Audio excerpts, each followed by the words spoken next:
Good morning. Thank you for joining us for today's Best Practices Virtual Expo featuring Shane Sowards from Squires. Shane is from Portland, Oregon, and we are so happy that he has joined us today. If you will take just a minute and scan the QR code and record your attendance here today, that just helps us keep track of who's here and the topics in which you guys are interested in and provide relevant content for you today. I think that link is also in the chat.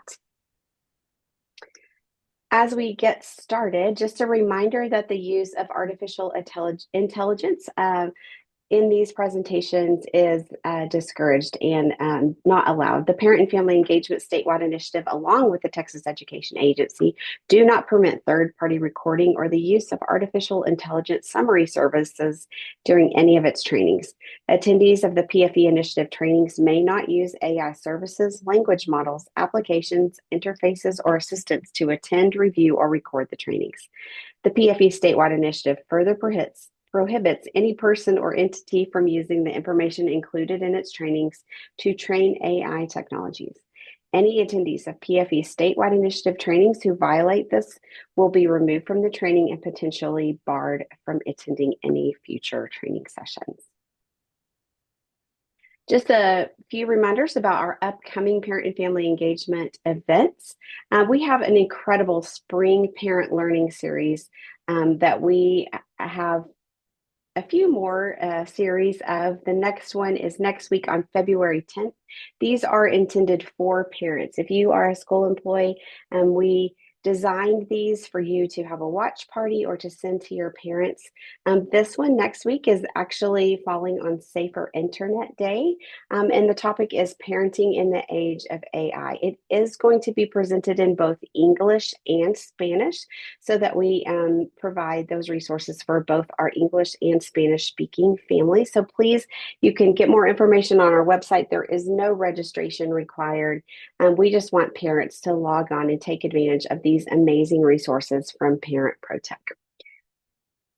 Another exciting opportunity is our online cluster meeting. We had one of these yesterday and had incredible just interaction and dialogue together with educators from across the state. There's one more opportunity. If you've missed out on some of these this year, there's one more opportunity on March the 3rd. It's $50. You can sign up. It is an online training, so you don't have to travel anywhere. And we dive in just to the value of building relationships with families and the value that that brings to our students. Next month's virtual Best Practices Expo is being presented by Cuero ISD, and they're presenting on Magical Mondays. And it's a program that just bonds families together, has an academic impact, and we're excited to have them next month on March the 4th, exactly a month from today. And they are actually one of our Anita Award winners from our 2025 conference. So if that's interesting to you, there's the registration link there. Another resource we want to remind you of is our new education-centered newsletter. You may have noticed we've typically put out a parent newsletter, and this educator newsletter, I'm sorry, I haven't had enough coffee, I think this morning, has replaced that parent newsletter. It has all kinds of resources for classroom teachers, for administrators. There's a secondary section if you're a secondary educator and provide services to secondary schools. There's all kinds of great newsletters, tips in that newsletter. The volume 1 is out now. Volume 2 will be out soon. So make sure you check that out. We have all kinds of resources available. If you need to get in touch with us, here's our link tree, and you can find us all over the place there. Our team, just so you can connect a face with a name, is listed here. Everybody on our team provides just a valuable piece to our gigantic jigsaw puzzle, and we're thankful to all be here. As we begin, this presentation will provide information based on the work of Squires. Squires is based out of Portland, Oregon. Local education agencies may use the information gathered during this presentation as they see fit to build their own PFE program based on the needs of their school community. The purpose of this presentation is to provide strategies for LEAs to consider. The views, thoughts, and opinions expressed in the presentation belong solely to the presenters and do not necessarily reflect those of the Texas Education Agency and or the Parent and Family Engagement Statewide Initiative. Neither the Texas Education Agency nor the Parent and Family Engagement Statewide Initiative endorse any resources and or products referenced in this presentation. You guys, I think we're in for a treat today. Shane is the real deal. I love just every opportunity we get to spend with him. He values the work that he does with young dads. He's also joined today. You may see him by Jesus, who he has befriended, and we are excited to learn from them today. So, with that being said, I'm going to stop my share and let Shane take over. Good morning. Thank you for that. Jesus, just remind me, don't forget to unmute yourself. I think my age is showing. Welcome. I am so excited and thrilled to be here and share with all of you about our little program in Portland, Oregon called Squires. French fries to 14 years. It's crazy to think that I had this idea 14 years ago and just the steps and struggles that we've made and the things we've learned. So just to kind of get into it here, our program is called Squires Empowering Young Dads. We were established in 2012. Squires Empowering Young Dads. So a little bit about what we're going to talk about today. I'm going to tell you about our mission. Then we're going to talk about just kind of me and sort of how I come into this work, and then how Squires came to be. We will continue into the why this program is needed, why we're uniquely equipped to provide the services, and why use mentoring. Then we'll talk a little bit about our work. You'll hear about what we do, our practices, and then you'll get to hear from Jesus. He's going to share a little bit about his journey. And we'll leave some time for some questions, and then we'll share our contact information. If you want to learn more or have us come out and speak to you or whatever, you can reach us there. All right. With that, let's get into it. So Squire's mission is to empower young dads with the knowledge and support to provide emotional, physical, and financial care for their children. I'm going to hit pause for just a quick disclaimer. We were going to do this from my office this morning. However, Jesus has a field trip he gets to go on to today. So we're actually at a school right now. So if you hear other voices or bells, that's why. All right. And then he still gets to go, like, he'll be on time to go to that field trip. He's going to a play, right? Theater, yeah. Theater, yeah. All right. So Squire's mission: empower young dads with the knowledge and support to provide emotional, physical, and financial care for their children. We see being a father is not just like the financial piece as so much as sold when you ask a young dad, about uh, about their fatherhood journey. Their biggest concern is that whole financial piece, like, oh, child support, child support. And we see it as just so much bigger, so much more important than just the financial piece. It's the physically being there, and emotionally being there, not just like being in the room, but taking the time to have interest in their kid. So that's what we do. Um, a little bit more about me. I actually became a dad when I was a teenager as well. I had my first kiddo when I was 15. My girlfriend was 15 as well. It was an incredible journey of homelessness and uh, a lack of maturity and just figuring out. The thing about me, though, is I come from, I'm a product of motherlessness. Like, I grew up without my mom. She left when I was 17 months old. And, you make those promises to yourself when you're growing up, like, I'm never going to use drugs. I'm never going to, break the law, whatever that law may be. Well, one of my promises to myself was that I would never abandon my child, not realizing at 15 that I was going to have to cash in on that promise I made to myself. So right from the go, as soon as I had a kiddo, I was all in as far as I'm going to be there. Not that I knew what that was going to look like. By the time I was 17, well, actually, by the time I was 16, I was no longer um, in a relationship with the mother of my baby. I was no longer living with my family. I was working 40 hours a week. I was paying child support because that was something my mother never did. So it was really important to me. I was paying child support, working 40 hours a week. I was couch surfing. I was seeing my daughter a little bit, but not as much as I should have. And some of that was because where I was couch surfing wasn't a safe place um, to bring my kiddo. And some of that was because I was a young adolescent and I was selfish, just trying to do my own thing. And then there's just the survival piece as well. At 17, I was introduced to a man named Ben, and Ben said he wanted to be my mentor. He was running a program for homeless teens, and I thought, I don't know, man. He's like, he was told me he was going to buy me a soda once a week.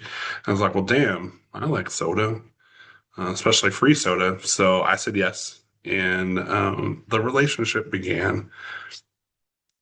He gave me a few paradigm shifts that helped me navigate life. I didn't realize until later on. We'll get into that in a little bit. In my adult world, I will say, I started volunteering at my church and youth ministry. I spent 15 years hanging out with junior hires every Wednesday night and Sunday morning. Those of you that have been around junior hires, that is a lot of energy. A lot of machine gun sounds and fart noises as seventh graders. And then in eighth graders, it is a lot of axe spray, flipped collars, just trying to be cool. So it's a really developmental and just being able to observe that and build relationships with those um, youth that really taught me a lot. In 2012, like I said, I'll tell a little bit more of the story in a minute. I founded Squires as a fiscally sponsored program. And since 2016, I have been tagged as the Teen Father Mentor for all of Portland Public Schools. So, the whole city of Portland, I am the Teen Father Mentor for all the high schools and junior high schools in our area.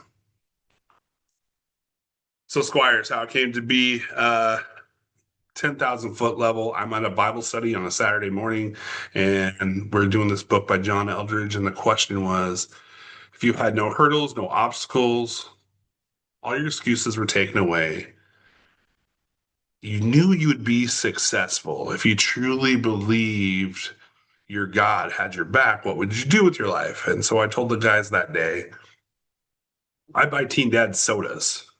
And the next thing I know, it is no longer a Bible study, it is a business planning meeting. And we sit in this circle and they're just going on and on and on and on about what we need to do. And I let them go on for about 15 minutes. And I finally just stopped them and I said, hey, I'm just a knucklehead who knocked somebody up when I was 15. Like, I don't know anything about starting a nonprofit or a business or any of those things.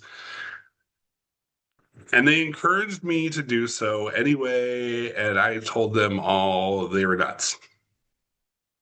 Fast forward, um,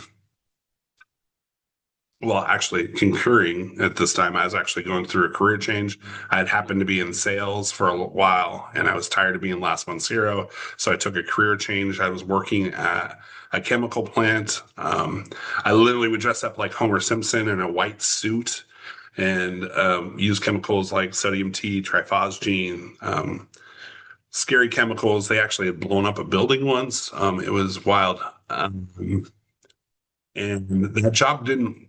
So fast forward now 3 months, that job didn't work out, and I become unemployed, and I file for unemployment, and I get a letter from unemployment. There's this program called SEA, Self Employment Assistance, that allows you to collect unemployment benefits while starting your own small business. And I call that my letter from God that said, "Hey, I got your back. Go love people. go do what you're meant to do. And so thus I answered the letter. Again, I am just a knucklehead who knocked somebody up when I was 15. Who am I? I am a high school graduate and a couple of college classes for work, but nothing major. So I did what anyone would do at that time.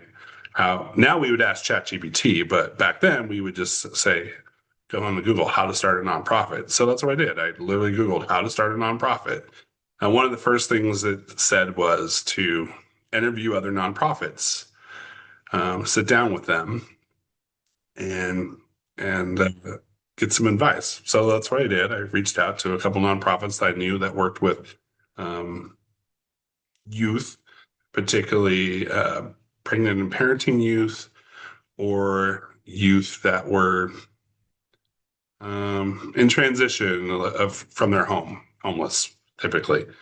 Um, and I met with this couple of people, said yes. And one of the parts that I always find funny is the guy that really impacted me the most. The thing he said was, "Don't do it." He says, "I really want you to do this, but don't do it. It's going to be so much harder than you think it's going to be, and they really need this, but don't do it." But if you are going to do it, and he gave me this DVD on um, addressing the uniqueness of male adolescence. He says, if you are going to do it, watch this, learn about the male brain and how it works. Um, and yeah, and then he said, go get a fiscal sponsorship. I said, okay. And so I started getting my hands dirty. I watched the video. I just started making this stuff up out of thin air. Um, and we hosted so the first thing I did was because I'd been doing youth ministry at my church for so long and the kids believed in me, they actually held a bake sale and got raised like $3,000. And with that first $3,000, what we did is we created the Young Father Workshop. Um, and I gave each dad a $40 gift card for showing up. And um, that's how I met my first group of dads, is just kind of putting it out into the ether. And they did show up that first workshop. We had, I think, 14 dads sign up, and 8 of those showed up. And then we had 2 walk-ins. So there we go. We're off and running. So let's talk a little bit about why do we need a program for fathers in this country? Well, here's a bunch of statistics about the absence of fathers in America. What happens to kids who don't have a dad in their life? They have a greater risk of poverty, more likely to go to prison, more likely to become pregnant as a teen, so on and so forth. So this is just a small list. You can find this information on the National Fatherhood Initiative website, but you can also find it anywhere. Just Google the term fatherlessness in America, or fatherlessness in general. You'll find all sorts of very, very telling and frightening statistics. Uh, the good news is that these programs are working. In 2011, the Census Bureau, when I first started doing this work, actually, uh, that little graphic up there where it says 17.6 million children, it used to be 24 million kids in America were growing up without a dad. Now we're at 17.6. So what's amazing is that since fatherhood programs have started, we've started to make inroads on that number. It's coming down. I've actually got to witness the numbers coming down. Um, so like in 2011, it was 33%. Now we're down to 25%. The bad news is that in 1960, it was only 11% of kids in America were growing up without a dad. I will also, data also, I also always just say this because I'm really authentic. Data is all on how you group it, right? So there's probably a little couple layers to this. We're probably collecting this data better now and having more accuracies as well. So I think, and how, how did you group that data? So that being said, it's still true. That's even if it's 5 million kids, it's still too many. So why us? Well, there are a lot of as these fatherhood programs came about in this country. Uh, Something that was happening is that they all report that teen and young dads just don't engage. They just don't engage. And based from my experience as a young father, it was easy for me to say why. They don't address me as a unique situation. When you're an adolescent and a father, it's a co-occurring event. I am developing as a young person.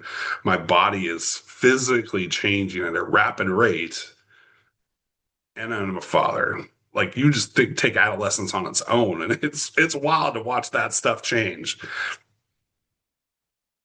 Fatherhood to it, add the responsibility of that. And the funny thing that happens when you're a teen dad or a very young dad is the world just assumes that you're an adult all of a sudden. When in my experience, I could go to my friend's house and their parents would give me a beer. Well, you're an adult. You have a child. You're responsible. I could drink. Their kids couldn't drink, but I could drink. I could smoke cigarettes. I could do whatever I wanted. And so when I looked at this, I was like, well, it's this weird thing, right? And you're not treating the adolescent as an adolescent. And he walks in there, he goes to this program, and you have these older men that are just real mature. And, if they're in a program about fatherhood, they're probably being real intentional. And when we're youthful, we're just, our intention is about looking cool for the day, having the right fit. So we look fresh to death. I know I'm sounding really old, uh, but I mean, that's really what it comes down to. So that's what we did. We put fun into our program. We embrace adolescence. That's why we're really good at this. Is we see them as adolescents. We understand that mistakes will happen, and we're not going to throw them away when they do. We just pull out the compass and say, okay, what's the next goal? How do we get back on track? How do we get you back to where you want to go? Why do we use mentoring as a tool for this? Well, mentoring is a, widely known as a tool that helps youth in all aspects of their life, right? From education to mental health, well-being, so on and so forth. And when you look at these and you think of the factors that predict father involvement, I put a gold star next to the things that we believe mentoring supports, right? Friends and family support his involvement. We definitely have that within our organization. Like dads are happy and excited to have play dates with one another. Yes, they may be playing, Roadblocks or Call of Duty or something together, but their kiddos are right there with them. It's a joint effort, you know. They encourage one another, like, "Hey, it's Squires this week. Are you coming?" Type thing. Um, this being a dad becomes part of his identity instead of something that he hides in the closet, right? That's just his, and he's really afraid of that judgment of like, oh, you're a teen dad. And part of the understanding of that is before he became a young father, he probably thought young fathers were dumb. Why would you have a baby when you're in high school, dude? And then it happens to you and you're like, damn, I'm that dude, right? Yeah, it's like so there's like this weird internal fight that you're having with yourself. um, Mentoring helps with depression, substance abuse, all these things. I mean, there's a bunch of gold stars. I call this my little gold star chart of the things of why we do mentoring. um, yeah. So in our work, we do three things specifically. We have mentoring, we have these wonderful events, and then we have programs that come alongside that.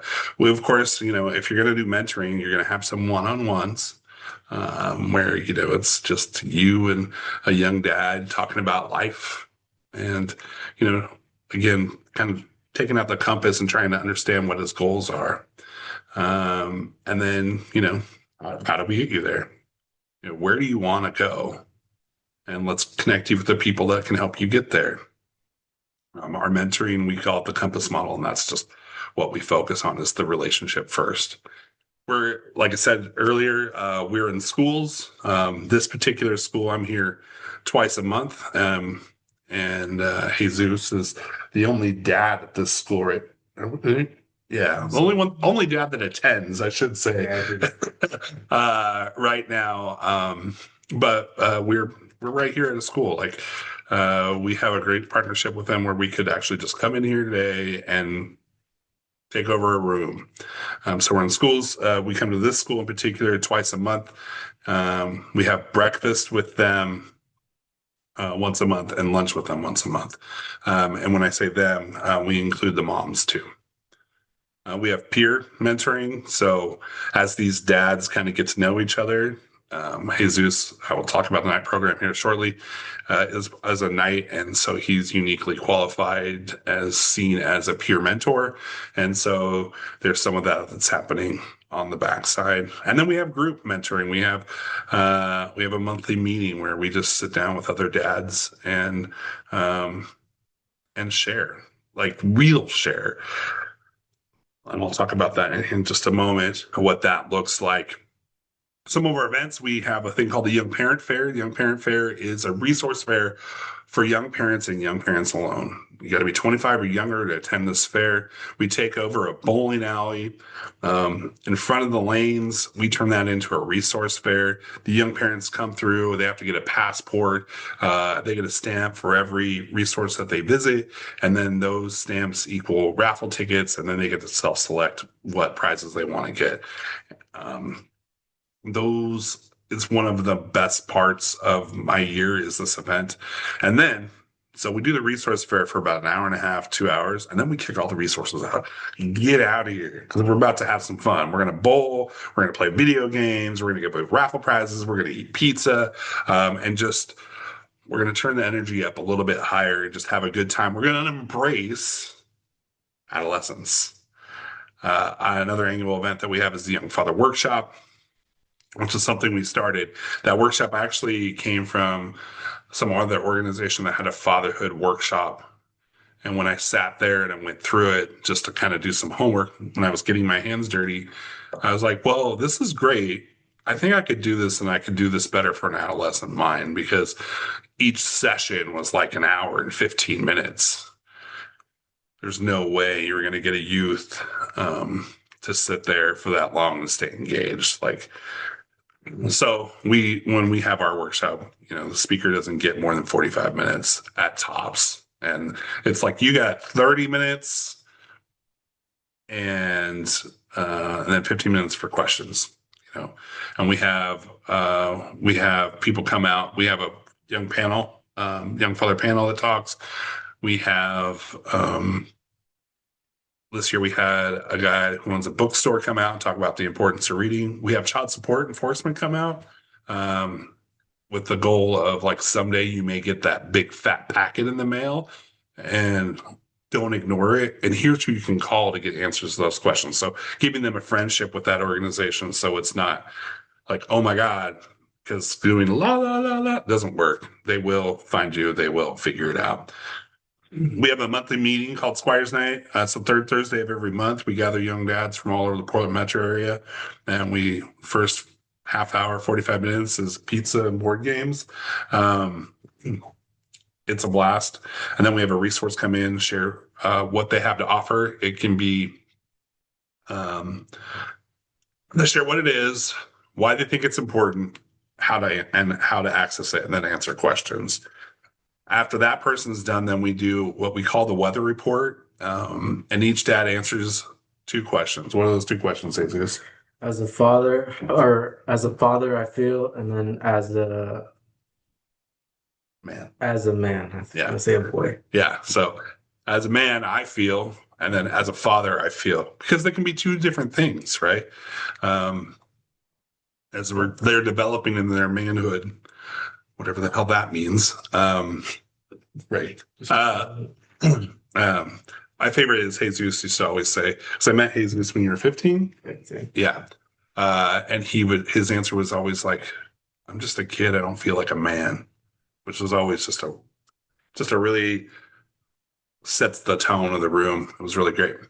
So after we do that sharing time, then we all kick our shoes off, go out to the mats, sit down with the kiddos, and we read a book. And everyone leaves with a children's book to go home and read.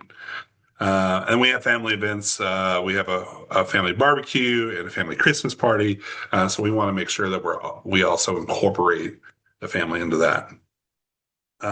Some of our programming, we have honor cords. So everyone who graduates or gets their GED that's pregnant or parenting in the state of Oregon, we will provide them with an honor cord to wear on graduation day to symbolize them carrying their child across the stage with them. We have a steering committee made up of the young fathers in our program. And then we also have, I call it my crown jewel, but I want to find a more like night term for that. But my favorite program that we do, which is our night project, which is something Jesus did. The night project is a 6-month cohort where dads have to complete 5 quests to become a knight of Squires, to become that peer mentor. Um, and those peer mentors also get to lead Squires Night as well. So they have to complete 5 quests. Those 5 quests are they have to attend 2 financial literacy classes, 2 parenting education classes, attend 2 major Squires events. We have monthly meetings of just the nights that cover why dads are important, why reading's important, why financial literacy is important, chivalry, adversity, and then the last one is what it means to be a knight of Squires. And we just finished our most recent cohort. We're having a knighting ceremony here in a couple of weeks. So then we have this knighting ceremony where the dads come and they get on one knee, and we have a real life sword, and we bestow on them knighthood. Uh, and because they're a knight, now they get to be paramount. If they want to serve on the board, they can do that as well. As I mentioned before, so all these programs, if you really take a look and listen to what these programs are, we're just building relationships. Nowhere did I really talk about like parenting education, right? We're just building a relationship so those young people can really have someone to turn to for those parenting education classes, someone they trust. Most people know what they don't want to be, but how to get there. And once you have a relationship with them, you can speak wisdom into them. Through those relationships, some things we learned about us is what not to do. Example, our original logo looks like we're a LARPing organization. Like we put on medieval times and fight with swords. Like you can't even get down to the empowering teen dads. So we made some changes. Obviously, we have a dad that looks like and a kiddo, right? A little girl. So even without the words, you already get that imagery. Like there's some caring happening in this. And the other thing that they told us is like, um, I'm not a teen anymore. Like some of the guys in the program have been around since year one almost. Actually, there is some. They're just kind of more fringe, but they're still pouring into the program. And so we um, changed it from teen dads to young dads. And the interesting thing that happened though is when we were going through this transition, we were actually going to drop the word squires. We were just going to be EYD, empowering young dads. We can just say it in 3 letters and all these things. But a funny thing happened is, especially the guys who had gone through the program to become knights, they were like, no, I'm a squire. In fact, we did a survey like of all the dads in the program, like, what is a squire? And all of them talked about being a good dad, showing up as a father. Now, we chose the name because mentoring's been around since medieval times, right? You were a page, a squire, then a knight. You were trained by noble, honorable men what it means to be a man, how to fight, how to show love for your country and your king, honor and glory. Um, and what we had done is we had taught them that a squire was a good dad. So we kept the name. We just had to change the tagline and we fixed the imaging, all based off a relationship. Speaking of relationship, I would like to introduce you to Jesus. Jesus, I met Jesus. You were 15? 15, 15. And you're how old now? 17, Seven. turning 18 in 2 months. Legal. Yes. Legal for what? I don't know, but um, you've done it already. Yeah, Not really. experienced a lot.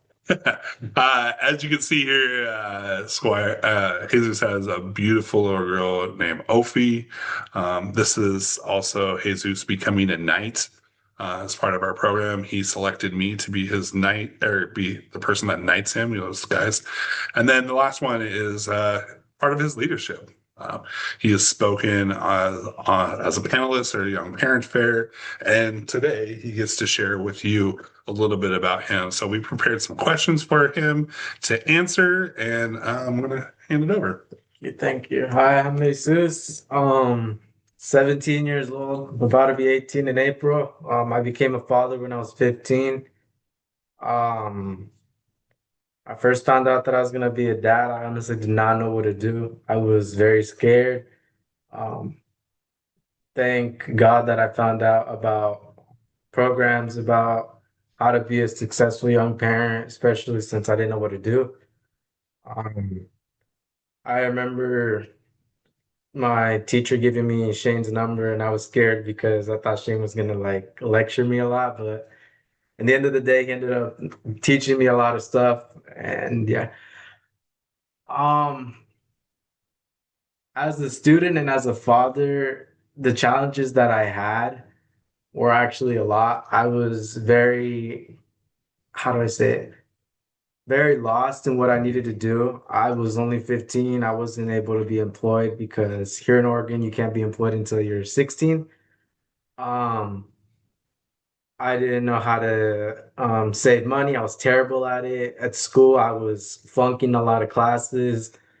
Um, just always kind of having that mindset of nothing's gonna happen. How do I say it? Like nothing that I do is gonna affect me in the future. But once you become a dad, everything is like it clicks to you.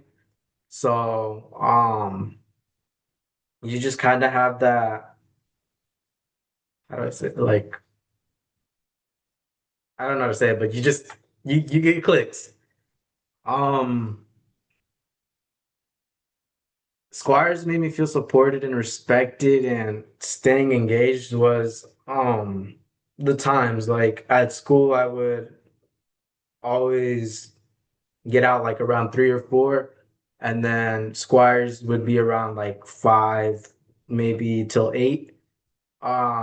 And it helped me a lot because the next day I would learn so much from going to Squires, like the meetings, and just being able to talk to my peers about like what I learned, financial literacy, poison control, um, things that would help me in the future, especially with my daughter. She's a very big, she's scary. She's scary. So I can just say that. She's a very beautiful girl though. Um, it just keeps me on track, especially with my goals. I never knew about like financial literacy until I started Squires. I was very once I got $20, I'd immediately go buy something. It's $20 Taco Bell or something. Wasn't really good on saving. To this day, I have made a very, very big emergency fund for the future, not just for me, but for my daughter as well. Um, and they Squires makes me feel supported. Like it boosts my confidence to talk about my story, especially since like how Shane said, when you're a team father, you don't really have that motivation to speak about like team fathering. Like with me with school, I was very, very popular at my home school, and not to brag, but I was very scared to tell people that I'm a dad, but once I joined Squires, I was very open about it. Speaking to my friends about, yeah, I'm gonna be a dad. Obviously, I had comments like, dang, he just threw his life away like that. But when I would attend Squires, it would just reshape my mindset on how fathering was for me. But yeah. Um, One specific moment and skill that I gained through Squires was speech speaking to how do I say like presenting. Yeah. Presenting. I am very, very shy. I don't even know how I'm talking right now. But I would be given the opportunity to talk about my story in front of students, in front of teen dads, in front of teen moms, big crowds that I didn't even know were that big until you're in front of them. Um, a skill that I gained was really speech and just being able to speak my story without having to be scared about it. So, yeah, For shame. yeah, or shame. So, Squires is very important to schools. Well, I believe that it's very important to schools is because a lot of teen dads growing up, especially in my generation, when there's a lot of teen dads, you're just mainly taught to be how do I say, like you're too macho for this to be how do I say it? Like you feel very like you think that you can do it yourself, but in reality you can't, especially as a teen parent. Um, I thought that I was gonna do it myself until I realized that it wasn't that way. I obviously had to like seek help, which Squires helped me with. Also programs that I didn't even know about. Especially for schools, there are a lot of teen dads that won't come open about it. They'll just more keep it to themselves and be like, this is my issue, nobody else's. But in reality, it's just you if you have that community and um that relationship with the mentor like Shane, you just it makes you feel so much better and it's actually really well for you. And it teaches you a lot, especially as a new father. Nobody's been a father before. It teaches you how to be a father for your daughter, your son, and more or less as a person, teaching you how to be codependent, just a lot of things that I didn't think that I would be at to this day, but with the help of Squires, I'm on the right track, so I can say that. But Can I add a question? All right. So, what is it about Squires in general? Like when you make mistakes, like because yeah, you always we make mistakes. you always make mistakes. What is it that keeps you, Jesus, from still from like instead of wearing that being from instead of disengaging to continuing to engage with the program? Let me just give it experience wise. A lot of times when I mess up, like uh, say with my wife, Yeah, and I talked to my therapist about it. He's like, "Well, um, did you talk to her about it?" I'm like, "Oh, I don't talk to her about it because I don't want to invite that into my life. So Yeah. re-engaging with Squires when you've slipped up, Oh there yeah. might be a conversation. Yes, yes. So what is it about that that gets you to say, yeah, I'm still gonna stay engaged? So, I mean, I obviously have made a lot of mistakes in Squires. Recently I made a mistake. But just having those peers, or not peers, but other teen dads to talk about, they have gone through some of the similar things. You would be able to talk to them without having to be afraid to talk about it because they've already been through it. Um, it re-engages you because if you just go into a program and just expect, and you wouldn't expect somebody else to have dealt with the same thing that you're dealing with. But once you're able to talk about it and be able to have a one-on-one talk about it, their advice actually really helps you. And yeah, just it re-engages you in a really well way. So, I mean, when I messed up, I didn't think I was gonna do any other program. I thought I was just gonna work all the time, just disengage from the things that I've already been in.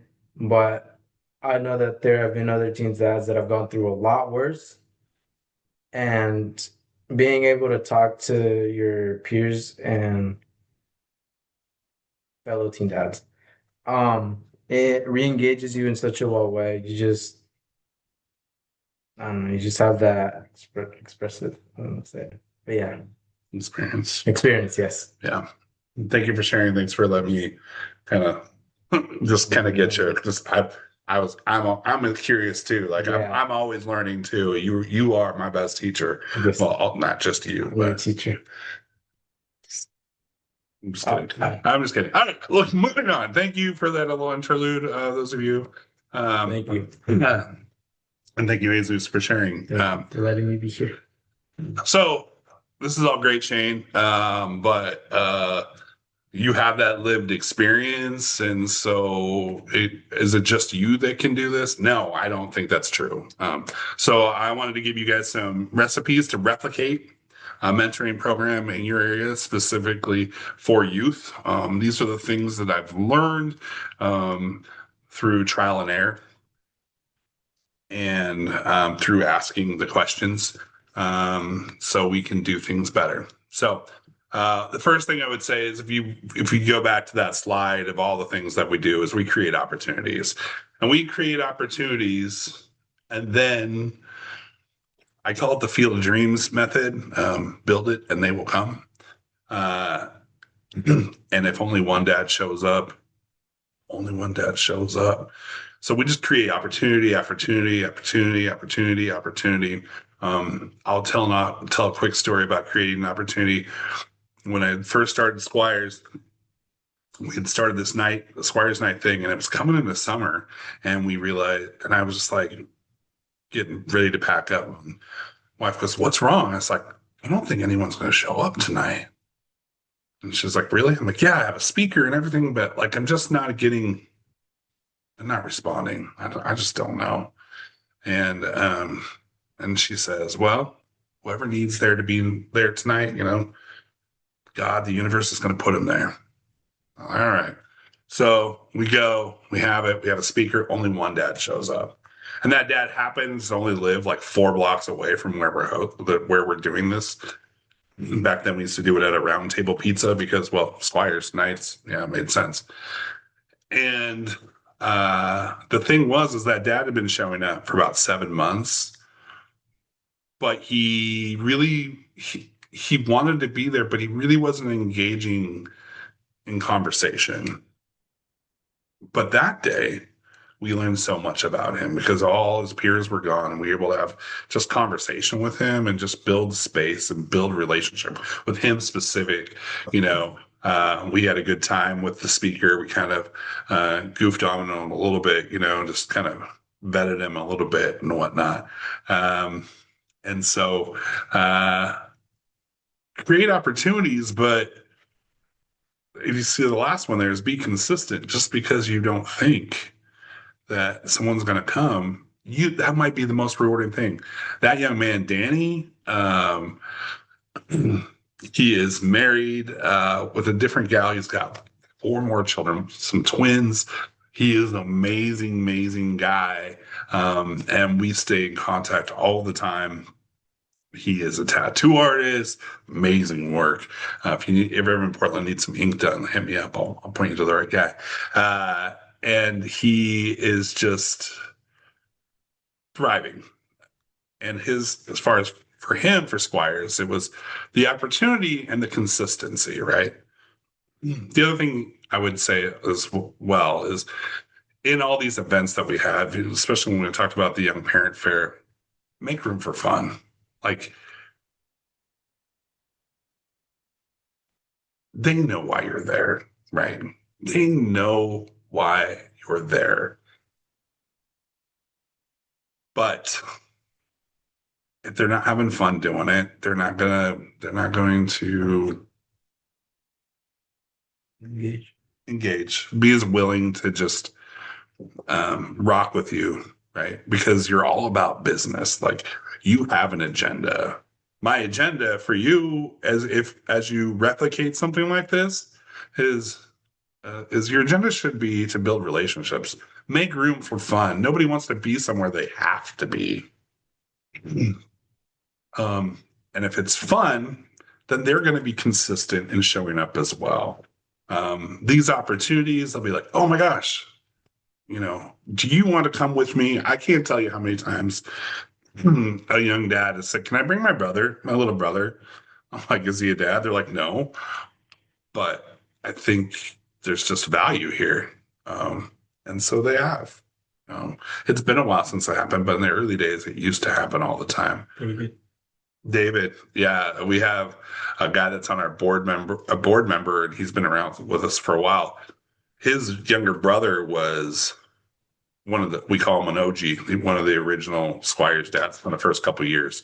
And when his brother had a child, he was like, you should get engaged with this program. Now, David, I think it was 19 when he had his kiddo. He had graduated high school and all those things, but he was just like, no. And David was curious, it wasn't. And so David came and he's rarely missed. In fact, he and I just did a presentation together. He is a knight. I mean, he's all in. Hopefully someday he will be the Shane. So, um, um, more recipe stuff, build relationships. You know, this work cannot be about doing your job. It can't be about checking a box. Your agenda should be to build relationships. And I find the easiest way to build a relationship is through our first language, which is play. Play, play, play, play, play. How many board games have we played? A lot. A lot. Some that I didn't even know about. Right. Introducing them to new games. And it's wild how you can pull in something silly from a game to a life lesson. Going back for a second about why they know why you're there. In the early years, I played basketball with this kid one day. He's like, well, let's go play hoops. I'm like, all right, I'm really bad at hoops, but I love the game. And we literally are playing basketball. We've been at it for like 20 minutes and then checking into him and he pulls the ball up on his hip and he says, hey Shane, do you have any tips on like how to soothe my baby, like staying up all night, crying all night, like da da da. To which I replied, yeah, let's go take a break. Let's talk about that, But he just pulled up. He knew why I was there. Um, and he felt comfortable enough to just ask me a question. And I thought he was probably being really kind to me because we had a relationship and saw I was dying and needed more air and needed a break. But my last tip, as far as the recipe to replicate something like this, is if you don't understand the biology of a young person, and in this case, a young man, you need to take some time and figure that out. From the best way to communicate with him, like we talk a lot about. We have other sessions where we talk about 3 tips to building relationships with teen and young dads, and some of it has to do with just positioning when we're talking with them instead of talking to them face to face. We're talking to them in a profile type way. Um, Understanding their biology, like you'll have heard that we play games and stuff like that. So we're turning on the brain. We don't just go into a conversation cold and just say, "So, tell me what your plan is to get a job today." Which I might have had that. Hmm. Um, uh, uh, so sorry. Hi, I'm back. I apologize. Jesus needed to jump out here. There's an emergency. Uh, so taking time to turn on the brain. We're building relationships, so we're turning on the brain. And once the brain's on, then we can have a real conversation. And the last thing, especially with the young males, is testosterone. Look up and see what testosterone does to a young man, how much testosterone they're getting in their adolescent years. That testosterone affects so many things. They are chemically imbalanced. You ever walk away from a youth and go, wow, he was really aggressive. I wonder why. He might have just had a testosterone dump. It doesn't make excuse for that, but it helps you understand that. And then maybe your feelings aren't as hurt, that he had some aggression.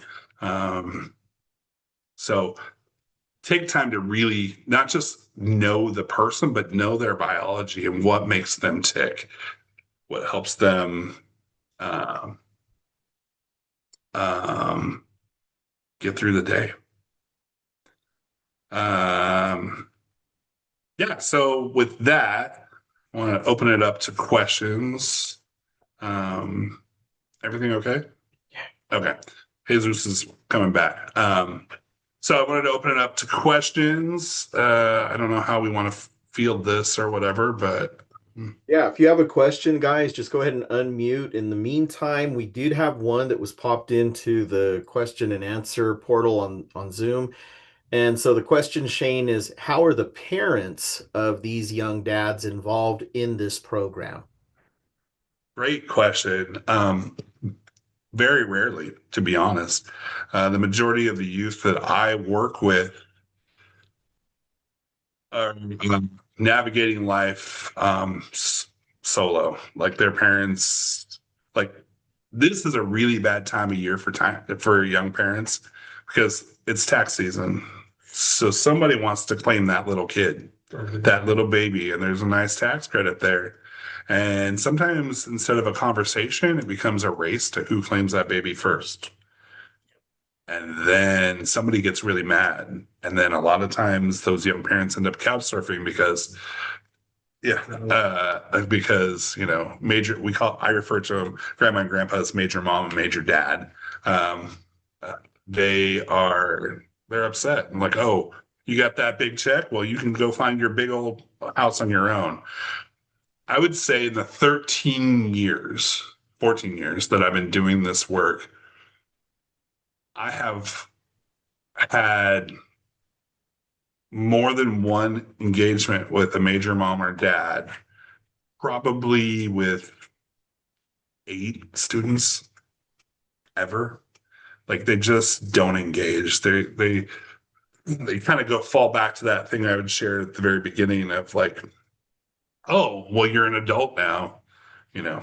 Um, those that parents that I do meet, one of the questions is like, well, how do I support them? And I was like, well, the 2 things I tell them is one is just because he learned how to use his wiener does not mean he's a mature adult, right? So don't expect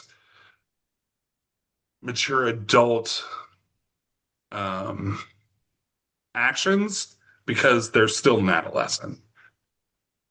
And then number two is celebrate them. Say congratulations. Like it's not we should never I'm on the belief that we should never associate shame with a child entering this world. So, you know, what happened happened. It's not this is not where we're going to you're not going to get anything by shaming them. Like it happened. Do you know how this happened? Do you know how to prevent it from forward happening again? Let's move forward. How can we best help you achieve that where you want to be? Awesome. Okay, the next question I have in the chat, Shane, is if the staff is mostly female, so I'm assuming that this question is probably geared towards your work in schools. How do we get more dads involved? Because it's been an ongoing issue in their school. Uh, Great question. And it is a hurdle, which is one of the reasons that I think our work is so effective is because it's delivered by a male. I would first look at, practices as far as your organization. Like, why do you not have males involved in your program? I also think about like this room that we're in. It's wild the way it's painted. But this whole area of the teen parent, if you look in this room, the aside from this room, this is the only room that has like sort of male colors, but it's weird. Such a wild room. Batman, right? Uh, is that space inviting to a young male? Because what happens is women are prominent in these spaces, and so they make it really soft and flowery and pastel colors. And you know what that tells me when I walk in that room? That space isn't for me. The space isn't for me. Even when I'll do a presentation and I'll walk in the room and they'll have like some sort of displays on centerpieces on the table and they're flowers, um, or the fidgets are even kind of uh, pink. Thank you. I'll just say they're pink. I would say put a video game controller out there. Like let that be your fidget. Like something that just says that I see you. And then and lastly, I would say there's a lot of male programs out there that are really trying to get involved with stuff. So there might be an organization in your neighborhood that is just itching to come in and support, males. At this school in particular, it's a huge struggle. So that's one of the reasons I come here is just to continue to have that male presence in this school, that dad knows that at least twice a month, a dude's going to come in here and see me. I don't know if that adequately answers your question, but that's my answer. Absolutely. I mean, you've got to find those men that are going to be committed. And that's one of the things that we talked about yesterday with Shane is just you have to be committed to this, even when it's inconvenient, when it's discouraging. These male mentors that are coming in to work with these young dads have to be committed to the work. It has to be who they are. One more question that we had, Shane, was do you provide a curriculum for mentoring? So this would be referring to the young dads that are going through the Squires mentoring program to become knights. And then how does that training unfold? So do you have a curriculum, and then how does the training unfold? Curriculum for the dads in particular, the only we're relationship building with the dads. We are constantly trying to retool, and really understand what's going to be helpful with them, yet also help them get those rites of passage so they can be the the fathers they want to be. Um, so we're actually in the midst of developing a curriculum to like, you know, kind of like our night project. These are the things, these are the like the five characteristics that and workbook type thing to become that will help you be a successful young dad. Um, those 15 years that I spent doing youth ministry, that the church would buy this curriculum all the time. And you know what I did with that curriculum? I would take like little small pieces out of it and little small pieces out of this one over here from 2 years ago. And I just sort of made it my own that really, really enveloped the youth that I was working with in that time when it's going on. It's a long way to answer no. And we do provide training. We can do a training on the on how to be a mentor, and the way we do it with the compass model as we developed it. Um, good practices, and poor practices, those sorts of things. But we don't currently have like a subscription or a purchase model of a curriculum. Right. Any other questions? You can pop those into the chat. You can reach out to us. Shane has popped his contact information up here on the screen, you guys. And if you're curious and interested in learning more about possibly how to do something like this in your district or on your campus, reach out to Shane. Some of the contact that you make with him, if you're able to purchase copies of some of the training materials that they're using.